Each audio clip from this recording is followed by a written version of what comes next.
सम्पूर्ण समादरणीय भक्त सज्जन वृन्दहरू नमस्कार। श्री स्वस्थानी व्रत कथा रूपी पावन कथा अन्तर्गत आजको दिनमा हामी पञ्चम अध्यायको कथा श्रवण गर्न गइराखेका छौँ। आउनु सुरुमा मङ्गलाचरणबाट मन्त्र पुष्पाञ्जलीबाट आजको कथा प्रसङ्गलाई सुरुवात गरौँ।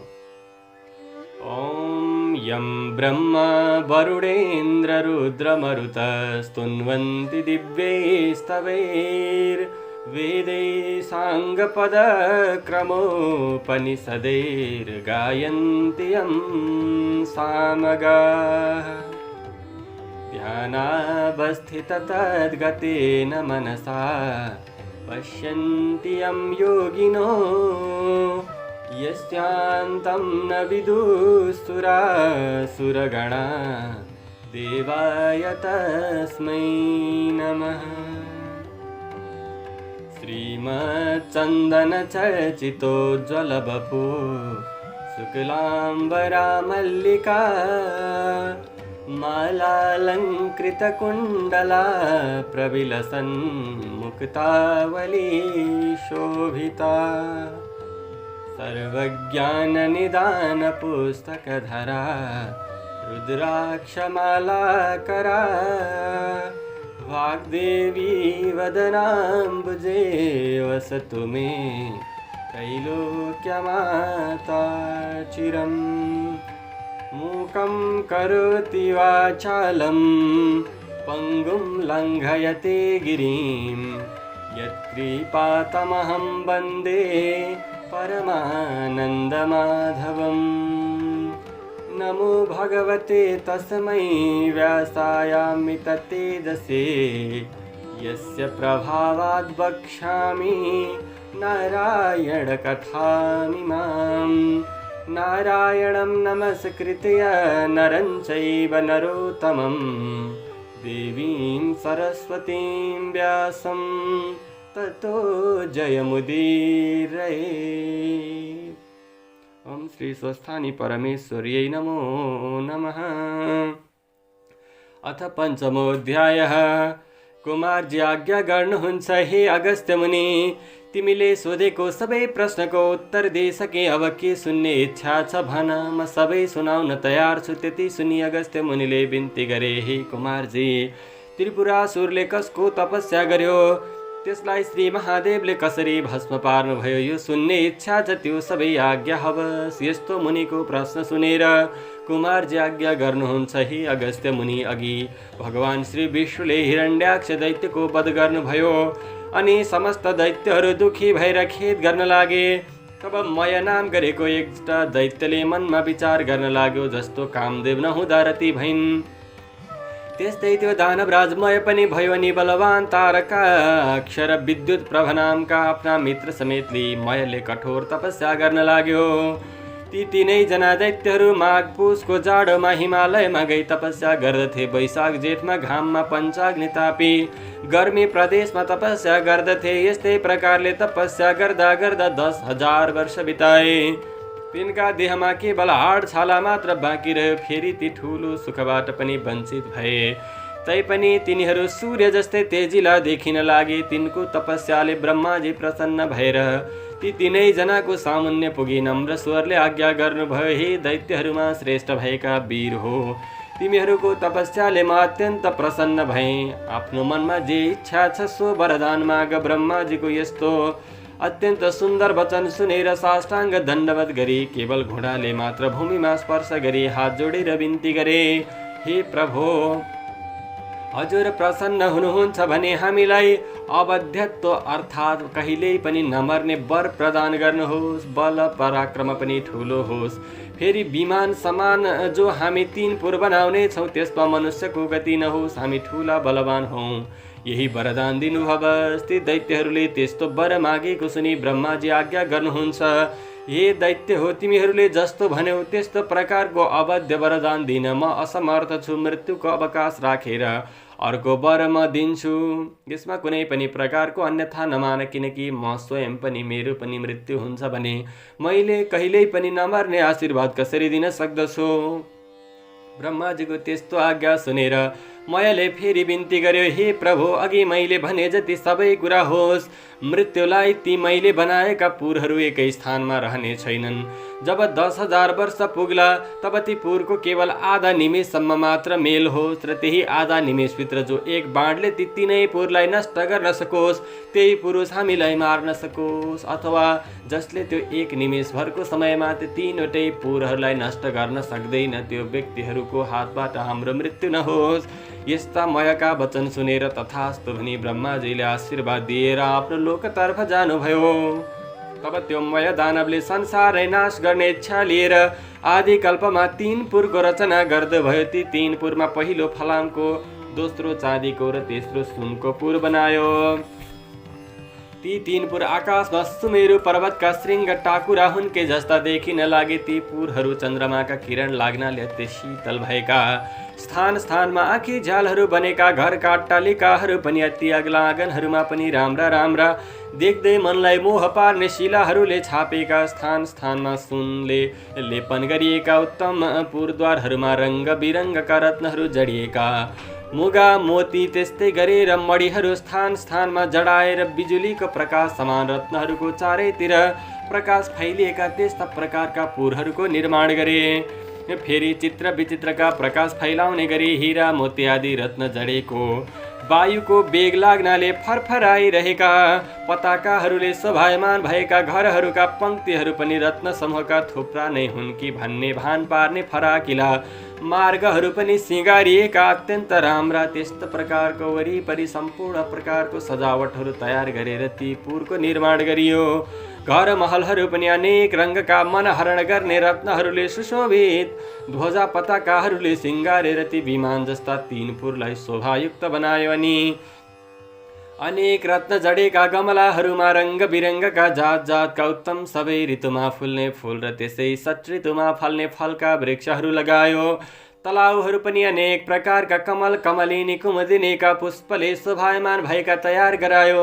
यस्ता प्रकारले त्रिपुरवासीहरूको शोभाले युक्त महल तयार भयो। फेरि मयूर डाँफे आदि उत्तम पक्षीगणले युक्त र पुरुषका नङ लाग्नाले जसका पयोधरका गोलाकार घेरामा अर्धचन्द्राकार घाउ लागेका कलश जस्तै कुच भएका मदिराले राता राता आँखा भइरहेका, लाजले मुसुक्क हास्य गर्ने लोलिएका नेत्र भएका यस्ता अनिन्द्य सुन्दरीहरूले व्याप्त भएको त्यो त्रिपुर परैबाट पनि अत्यन्त रमणीय देखिन लाग्यो। अथवा त्यहाँ सम्पूर्ण प्रकारका सुन्दरताका विषय वस्तुहरू, त्यसै गरी विलासिताका विषय वस्तुहरूको सङ्ग्रह गरियो। यस्तो त्रिपुर मध्ये जो फलामको थियो त्यो मयले तारकाक्ष नाम गरेको आफ्नो मित्रलाई दियो।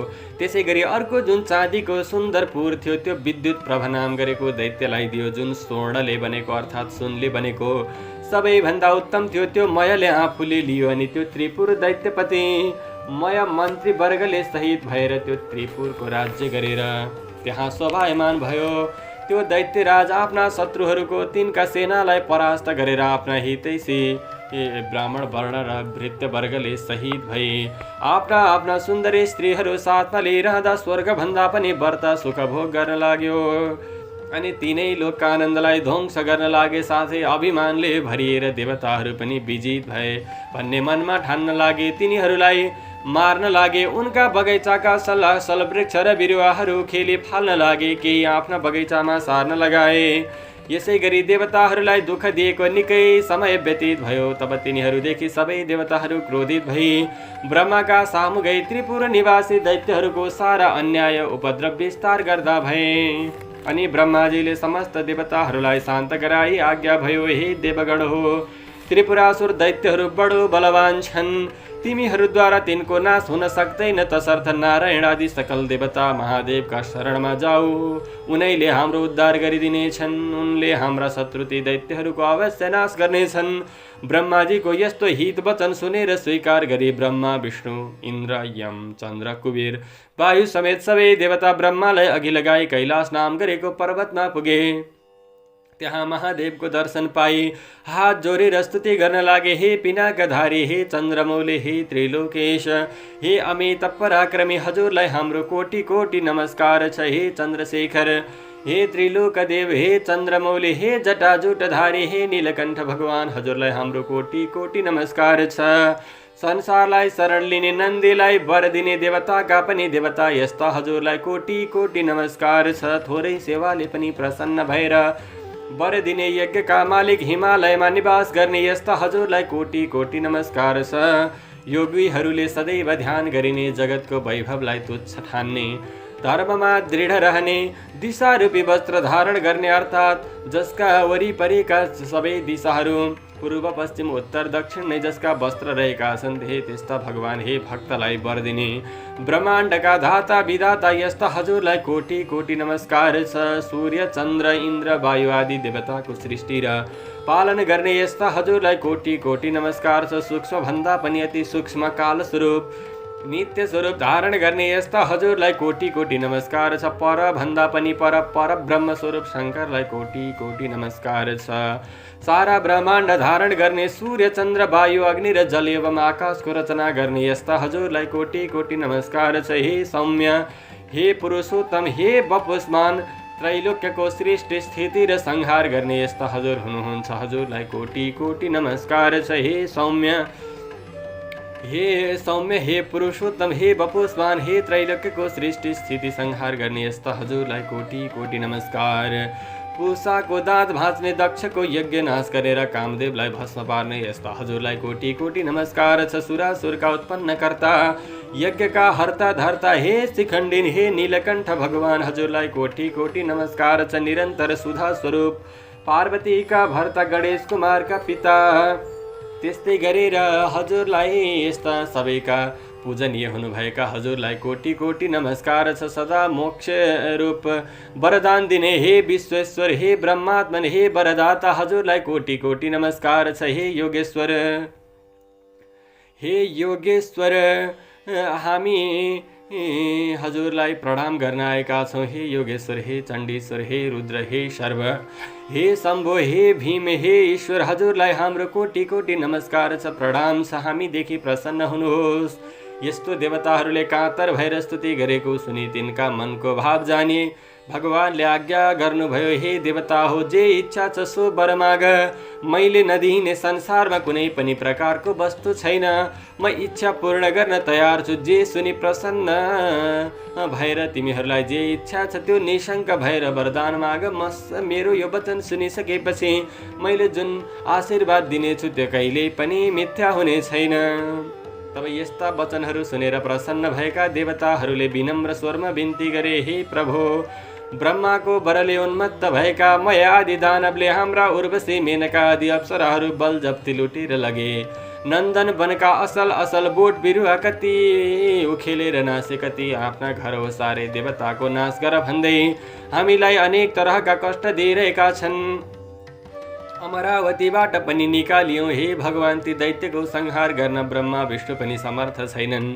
हे ईश्वर अब जसरी हामी देवताहरूको भलो हुन्छ त्यसको उपाय हजुरले गर्नुपर्ने भयो। हामीलाई सोही वरदान दिई बक्सियोस्। त्यति सुनि भगवान शिवजीले फेरि भन्नुभयो। हे देवता हो तिमीहरू मेरो रुद्र तेजको एक अंश धारण गरी रुद्र तेजोमय रूपले ती दानवहरूको संहार गर। शिवजीको त्यस्तो वचन सुनि देवताहरूले फेरि बिन्ती गरे। हे भगवान हामी हजुरका तेजको 1000 अंशको एक अंश पनि धारण गर्न समर्थ छैनौँ। रुद्र तेज धारण गर्ने कुरा त परै रहोस् हेर्ने शक्तिसम्म पनि हामीमा छैन। हे प्रभु हामी उप प्रसन्न भएर त्यो अजेय त्रिपुरासुरलाई स्वयं संहार गरी बक्सनुहोस्। ब्रह्माजीको वरदान अनुसार दिव्य 10,000 वर्ष बितेपछि आधा निमेष ती त्रिपुरको मिलन हुनेछ। उही आधा निमेष भित्रमै त्यो त्रिपुरलाई जसले एकै बाणले भस्म पार्ला उसैद्वारा ती दैत्यहरूको संहार होला अन्यथा तिनको मृत्यु हुने छैन। हे शशि शेखर हामीदेखि प्रसन्न भई पापिष्ट त्रिपुरासुरको नाश गरी बक्सियोस्। देवताहरूको त्यस्तो प्रार्थना सुनि भगवान शिवजीद्वारा फेरि आज्ञा भयो। हे देवता हो त्यस्तो अभेद्य त्रिपुर छ भने तिमीहरूको हितका निम्ति म एउटै बाणले ती तीनै पुरलाई भस्म पारिदिनेछु। त्यस्ता अझै दानवहरूका साथ युद्ध गर्दा मेरो शक्ति थाम्न सक्ने हिमालय समान मेरो निम्ति एउटा रथ तयार पार अनि म युद्धमा जानेछु। महादेवको यस्तो आज्ञा सुनि प्रसन्न भएका देवताहरूले प्रणाम गरेर हवस् भनी तत्काल विश्वकर्मालाई डाके महादेवको निमित्त समस्त देवता रूपी अवयव भएको सुवर्णमय रथ तयार पारे। त्यस रथका दुवै पाङ्ग्रामा सूर्य चन्द्र विराजमान भए। दक्षिण पाङ्ग्रामा 12 सूर्यभूषण बनाइयो, बाह्य चक्रमा 27 नक्षत्र र 16 कलाभूषण गराइयो। 6 ऋतु रथका दायाँ बायाँ राखी आकाशको गजुर र पाङ्ग्रा अड्याउने दण्ड मन्दराचलको बनाए। त्यसै गरी अयन र संवत्सर रथका बेग भए। 4 समुद्र रथका कुण्डलीका भए। त्यसै गरी गङ्गादि समस्त तीर्थ राम्रा राम्रा वस्त्र आभूषण पहिरी स्त्री रूप धारण गरेर हातमा चमरले रथमा उभिए। सारथी स्वयं ब्रह्माजी बने। ब्रह्मा स्वरूप ओमकारको कोर्रा बनाएर विन्ध्याचलको छत्र निरूपण गरे। मन्दराचलको पार्श्व दण्ड बनाए। सरस्वती घण्ट भइन्। श्री नारायण अग्निबाणको टुप्पो भए। 4 वेद 4 घोडा भए। ताराहरू घोडाका गहना भए। हे अगस्त्य मुनि, यसरी समस्त वस्तु त्यस रथका अवयव भए। यसरी जब धनुबाण सहित रथ तयार भयो तब पृथ्वी र आकाश कम्पित पार्दै भगवान शिव त्यस रथमा आरूढ हुनुभयो। त्यस रथका अघि पछि शिवका गण शङ्कु कर्ण चण्डेश्वर गणेश नन्दी आदि प्रमथ गणहरू शूल पट्टिस आदि अनेक शस्त्रास्त्र लिएर शङ्ख भेरी मृदङ्ग आदि बाजा बजाउँदै महादेवमाथि अनेक थरीका पुष्पको वर्षा गराउँदा भए। त्यस बेलाको रुद्र तेज सहन गर्न नसके समस्त देवता मोहमा प्राप्त भए। महादेवले देवताहरूको स्थिति देखि आफ्नो तेज खिची केही कम पार्नुभयो अनि देवताहरू रुद्र तेज सहन गर्नमा किञ्चित समर्थ भए। त्यसपछि नारद मुनि ती दैत्यहरू कहाँ गएर भन्न लाग्नुभयो, हे दैत्यराज, देवताहरूको स्तुतिले प्रसन्न भएका महादेव स्वयं तिमीहरूको संहार गर्न भनी आइरहनु भएको छ। अब तिमीहरूको जो इच्छा छ सो गर, नभए तिमीहरूको अविलम्बना हुनेछ। नारदजीका यस्ता वचन सुनि दैत्यराज मयले आफ्ना मित्र तारकाख्य, विद्युत माली र अन्यान्य योद्धाहरूलाई डाकी नारद मुनिले आज्ञा भएको सबै कुरा विस्तारले सुनायो। अनि दानवमा उत्तम बलवान भएको तारकाख्यले भन्यो, हे राजन, किन चिन्ता गर्नुहुन्छ? देवताहरू यथार्थ रूपमा बद्ध छन्। यो त्रिपुर भेदन गर्ने कसको पराक्रम वा शक्ति छ? यदि समस्त देवता यक्ष गन्धर्व किन्नर आए पनि यो त्रिपुर अभेद्य नै रहनेछ। फेरि शत्रुलाई जित्न सामदाम दण्ड भेद आदि अनेक किसिमका नीति छन्। अतः जित्ने इच्छा भएका बलवान शत्रुलाई आफ्नो पराक्रमद्वारा दण्ड दिनु नै उचित छ। वीर तारकाख्यका यस्ता वचन सुनि विद्युत माली भन्न लाग्यो, हे राजन, श्रीहीन र बलहीन देवता कुनै प्रकारले पनि हामीसित युद्धमा अगाडि आउन सक्दैनन्। यदि कोही मूर्खता गरेर हामीसित युद्ध गर्न अघि सर्छ भने त्यो अवश्य क्षयमा प्राप्त हुनेछ। यसमा कुनै पनि प्रकारको शङ्का छैन। एकमत भएर युद्ध गरौँ अनि समस्त देवतालाई जितेर इन्द्रको पद पनि भोग गरौँ। फेरि अघिका हिरण्याक्ष र हिरण्यकशिपुको पद पाई 14 भुवनको अकण्टक राज्य भोग गरौँ। विद्युत मालीका त्यस्ता कुरा सुनेर मयले शान्त स्वरमा भन्यो, हे दैत्य हो, सुन्यौ, अब हाम्रो नाशको बखत आइपुग्यो। यति भनेर देह कम्पित पार्दै र शिर हल्लाउँदै फेरि भन्न लाग्यो, जो शत्रु आफूभन्दा बलियो वा निर्बल छ भने त्योसित सामदाम दण्ड भेद आदि नीतिको प्रयोग गर्न सकिन्छ। तर यी त सम्पूर्ण जगतका स्वामी श्री महादेव हुन्।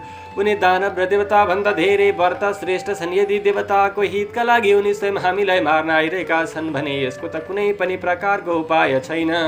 केवल महादेवको नजिक गई उनलाई नमस्कार गरौँ भन्ने मेरो यो अन्तिम निर्णय हो। यदि हामी उद्दण्ड झैँ कठोरता धारण गरेर उनका सामु युद्ध गर्न गयौँ भने केवल उनको दृष्टिपात अर्थात् हेराइले नै भस्म हुनेछौँ।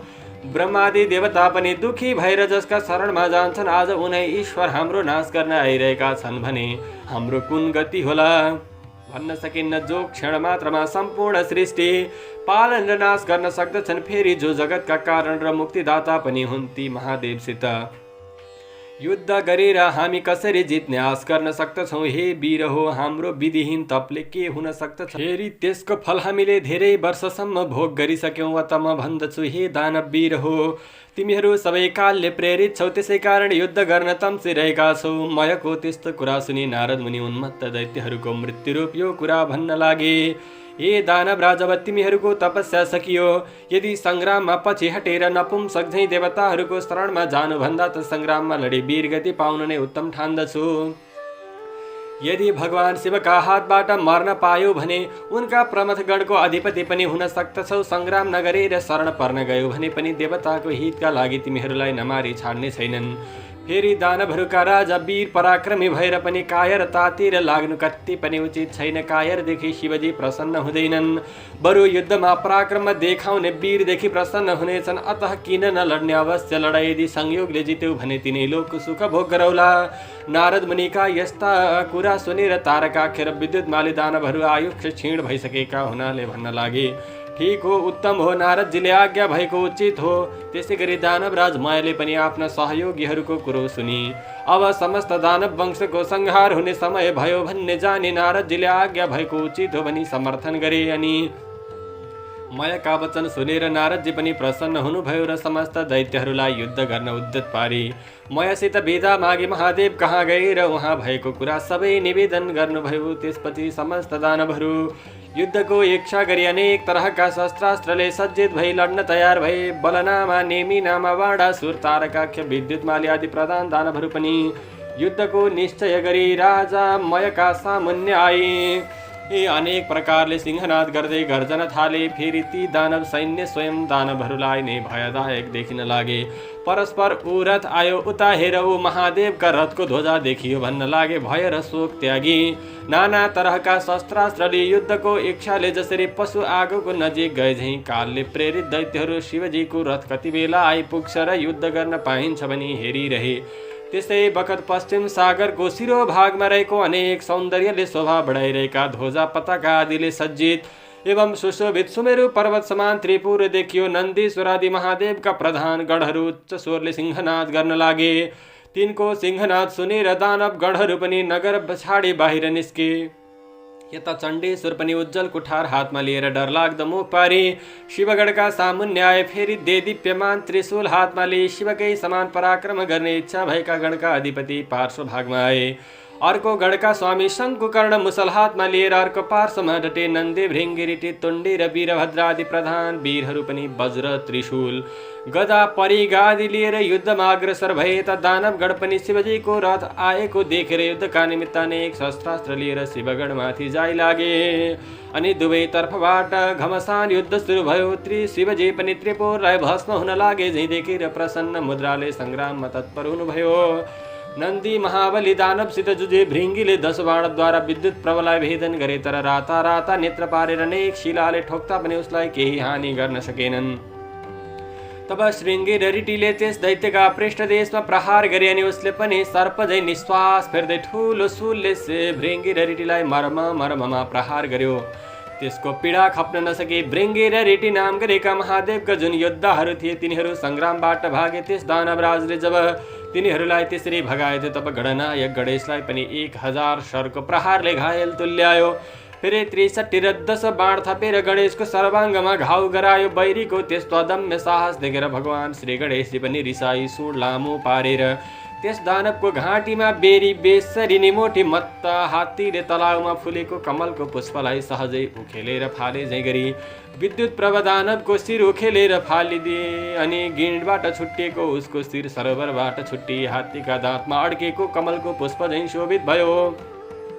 त्यो देखेर भृङ्गी र रिटीले अनेक स्तुतिगान गरे। अनि नेमिनामा र बलनामा दुवै दानव रिसाई गणनायक गणेशका सर्वाङ्गमा बाण हानेर घाउ लगाउन थाले। ती दानवलाई शङ्कुकर्णले बीचमै रोकेर तिनका रथ, सारथी, ध्वजा र घोडा सबै काटी मारी विरथी गराए। ती दुवै दानव पनि युद्धमा हतभागी हुँदै तत्काल अर्को रथमा चढेर आई चण्डेश्वर र गणनायकका सबै अङ्गमा अनेक बाण प्रहार गरी घाउ पारिदिए। गणनायक गणेश भगवान र चण्डेश्वरले पनि दानवका प्रहार खपेर रिसले राता राता आँखा पारी हातमा मुसली बेगले प्रहार गर्न लागे। त्यसको चोट खप्न नसकी दुवै दानव यमराजको नगरमा पुगे। त्यसपछि त्रिपुर निवासी ठुला ठुला जो योद्धाहरू थिए ती सबै रिसले चुर भई एकसाथ निस्केर वज्र, त्रिशूल, परेग, कुठार आदि अस्त्रले शिवजीका गणमाथि जाइ लागे।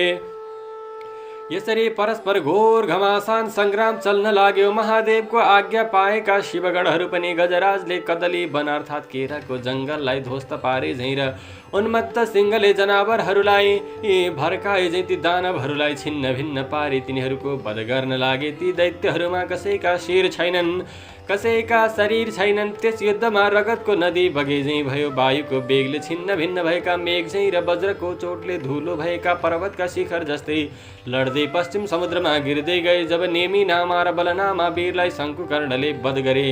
यस्तो प्रकारको वचन सुनिसकेपछि तारकाख्य नाम गरेको दानव रिसाएर गणनायकमाथि झम्टियो र अनेक बाण प्रहार गरेर घायल पारिदियो।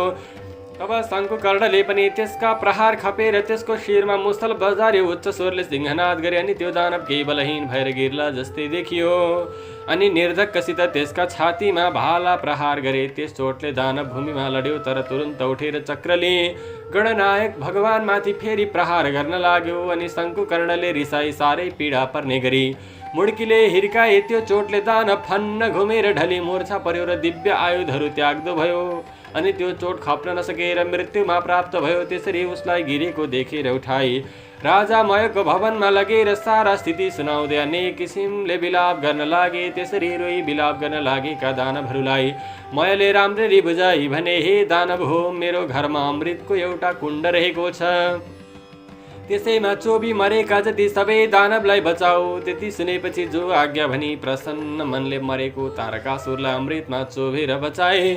मरिसकेका वीरलाई पनि जीवन प्रदान गरे भन्ने खुसीले राजा मयलाई सबैले बारम्बार प्रणाम गरे। त्यसै गरी मरेका अरू दानवहरूलाई पनि जीवित पारे अनि त्यो तारकाख्य पहिले भन्दा पनि दोब्बर साहस र शक्ति साथ सङ्ग्राममा आयो। ब्रह्माजीले त्यसलाई देख्न साथ आफ्नो दाहिने हातको औँलाले सङ्केत गरेर श्री महादेवलाई विनयपूर्वक भन्नुभयो, हे ईश्वर, त्यो दानव अघि नै मरिसकेको थियो तर अहिले फेरि बाँचेर लडाइँमा आयो। मयका घरमा अमृतको कुण्ड छ, त्यसले मरेका समस्त दानवहरूलाई बचाउनेछ। अतः हे शिव भगवान, त्यसका घरमा अमृत रहेसम्म मरेका दानवलाई बराबर बचाइरहनेछ। यस कारण एक बाण प्रहार गरेर त्यो अमृत सोसिलिनु पर्दछ।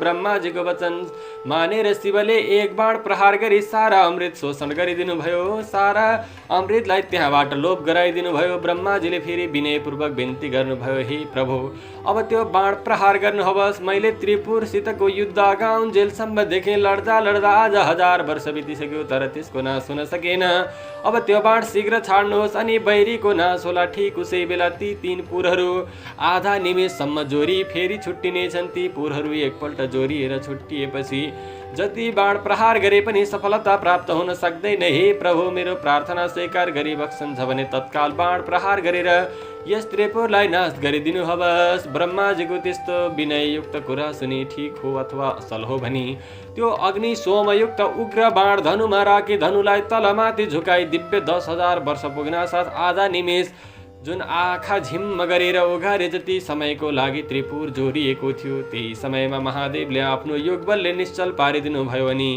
जसको टुप्पामा अग्नि सोम स्थित थिए त्यो नारायण रूपी बाण शिवले प्रहार गर्नुभयो। त्यो बाण छुट्न साथ त्रिपुरका भव्य महलहरूमा आगो लागेर चारैतिर डढ्न थाल्यो। धिक धिक कष्ट कष्ट भन्ने शब्द सुनिन लाग्यो। महादेवले तत्काल नन्दीलाई भन्नुभयो, त्यो मयदानव मेरो प्रिय भक्त छ, त्यसलाई अग्निले नडराउन्। श्री महादेवको त्यस्तो आज्ञा पाउन साथ वायुरूप भई बाणभन्दा पनि पहिले बेगले गई मयको घरमा नन्दीले देखे राजा मय शिवलिङ्ग सामुन्ने राखी उनकै ध्यान गरिरहेको रहेछ। तब नन्दीले मयलाई भने, अग्निले तिमीलाई जलाउने छैनन्। मयले तुरुन्त नन्दीलाई प्रणाम गरे। त्यसै बेला अग्नि पनि आइपुगेर नन्दीले शिवको आज्ञा अग्निलाई सुनाइदिए। तब अग्निले मय दानवतिर फर्केर भने, हे शिव भक्त, अब तिमी यो नगर छाडेर तुरुन्त जाऊ। मयले जो आज्ञा भनी सुवर्णको शिवलिङ्ग बोकी तत्काल पाताल गए। त नन्दीले फर्केर गई सम्पूर्ण कुरा शिवजीलाई बिन्ती चढाए। अब त्रिपुर भस्म हुन लाग्यो। त्यसका वेदी महल उद्यानहरू धमाधम भत्किएर नासिन थाले। अनेक दानव र तिनका परिवारहरूको क्रन्दन सुनिन लाग्यो। वस्त्र खुस्केका अनेक व्यक्तिहरू त्यहाँ घरबाट निस्किन रोएर कराउन लागेको दृश्यहरू देखिए। अग्ला अग्ला महल र विमानहरूमा रहेका कठोर र उच्च ठाउँमा भएका ती सम्पूर्ण प्रकारका मदले विह्वल नेत्र भएका त्यहाँ भएका नारी र पुरुषहरू अग्निबाणले डराए घर घरमै यताउता दगुर्न र कराउन थाले। जस्तै पर्वतमा भूमिकम्प हुँदा त्यहाँका किन्नरहरू भयले व्याकुल हुन्छन्, त्यस्तै आफ्ना पतिलाई भयले आकुल भई अङ्कमाल गर्न थाले। कोही डराई भाग्न लागे। कतिपय दानवगढ आफ्ना स्त्रीहरूलाई साथमा लिएर नगर छाडी बेगले भाग्न लागे। शिवको भक्तिले हीन वस्त्र भूषणले पनि हीन पर्वताकार देख्दैमा डरलाग्दा काला दानवहरू डढेर सागरमा खस्न लागे। जति दानवहरू समुद्रमा खसेथे ती सबैलाई जलका अनेक जन्तुहरूले खान थाले। कति दानवहरू त आफ्ना पति वा पत्नीको अवस्था देखेर खप्न नसकी आगोमा डढेर मर्न लागे। रतिका अन्त्यमा खेदित भएका तर तुरुन्त कामले पीडित भई प्रियाका साथ जाउँ भन्ने इच्छा भएका ती दैत्यहरू भार्यासहित अग्निमा डढेर मरे। कोही समुद्रमा हाम फाले जल जन्तुको भोजन भए, कोही आधा डढेर कोही भाग्दा लडेर स्वाहा भए। यस प्रकार त्यो अमोघ अग्निसोमयुक्त बाणले त्रिपुर भस्म पारी शेष नगर समुद्रमा डुबाई फेरि भगवान शिवको हातमा आइपुग्यो।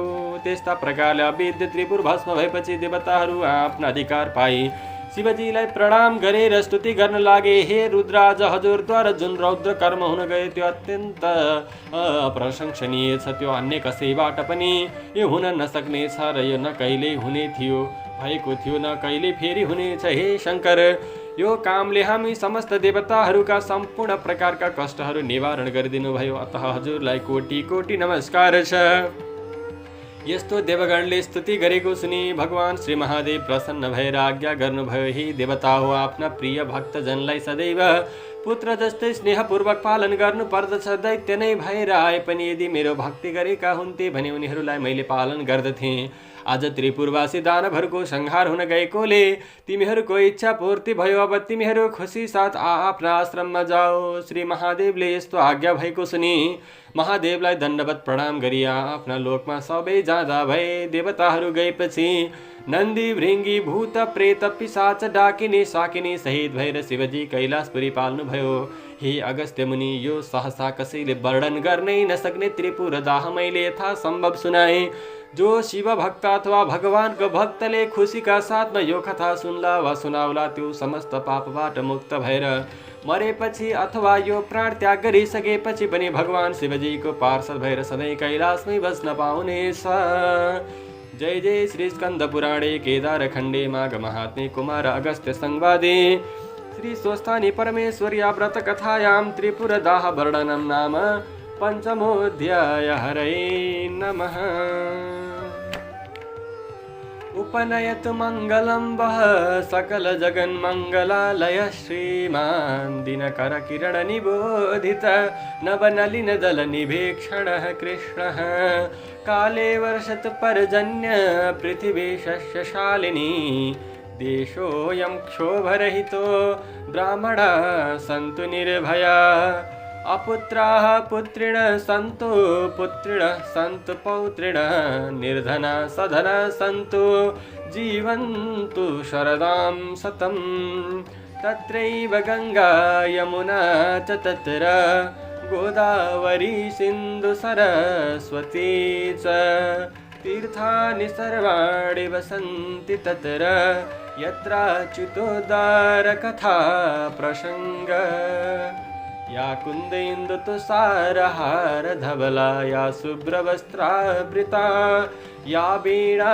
वरदण्ड मण्डितकरा या श्वेतपद्मासना या ब्रह्माच्युत शङ्कर प्रभृतिभिर्देवैः सदा वन्दिता सा मां पातु सरस्वती भगवती निःशेषजाड्यापः कायेन वाचा मनसेन्द्रियैर्वा बुद्ध्यात्मना वा प्रकृते स्वभावात् करोमि यद्यत् सकलं परस्मै नारायणायेति समर्पयेत्। ओम श्री स्वस्थानी परमेश्वर्यै नमो नमः।